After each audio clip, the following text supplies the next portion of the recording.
যেভাবে বাংলাদেশে হিন্দুদের উপর অত্যাচার চলছে, মহিলাদের উপর অত্যাচার চলছে, সেটা বাংলা থেকে মনে হয় ভারতীয় জনতা পার্টি সে একমাত্র তারা আন্দোলন করছে, তারা আওয়াজ তুলছে। কিন্তু মমতা বন্দ্যোপাধ্যায়কে যখনই বলা হচ্ছে তিনি তখন দেখিয়ে দিচ্ছেন এটা ইন্টারন্যাশনাল বিষয়।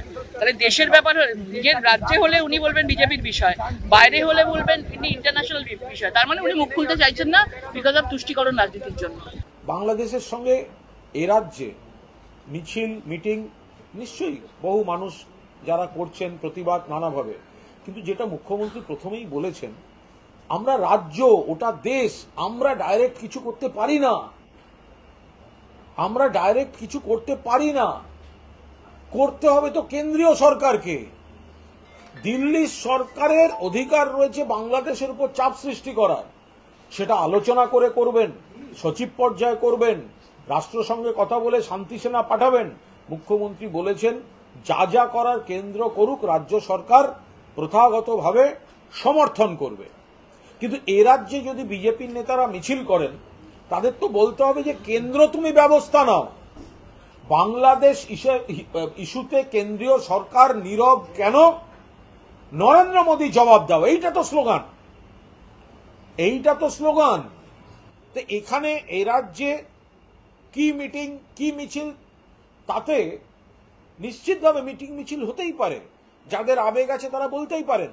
কিন্তু যদি রাজনৈতিক কেউ বলেন, তার একটাই স্লোগান হওয়া উচিত, বাংলাদেশে সংখ্যালঘুদের উপর যে আক্রমণ চলছে, কেন্দ্রীয় সরকার নীরব কেন?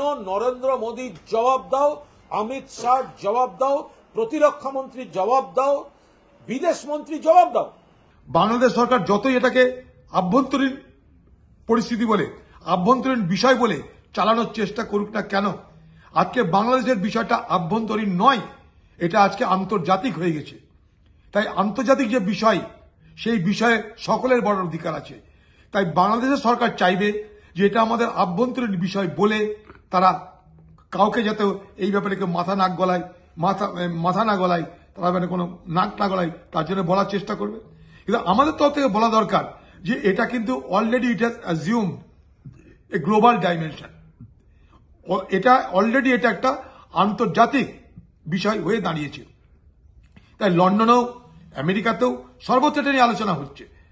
তাই স্বাভাবিকভাবেই আমাদের প্রথম দায়িত্ব হবে বাংলাদেশের সঙ্গে সম্পর্ক আবার পুনঃস্থাপিত করে বাংলাদেশের সরকারকে আমাদের বোঝানোর চেষ্টা করা এবং সেই সরকারকে প্রভাবিত করা যে আজকে বাংলাদেশের যে আভ্যন্তরীণ যে গন্ডগোল হচ্ছে, সেই গন্ডগোল কিন্তু শুধুমাত্র আমাদের জন্য ক্ষতিগ্রস্ত হবে তা নয়, বাংলাদেশে যারা সরকার পরিচালনা করবে তারা যদি প্রকৃত অর্থে গণতন্ত্র চায়, শান্তি চায়, তাহলে বাংলাদেশের পরিস্থিতিকে স্বাভাবিক করা দরকার।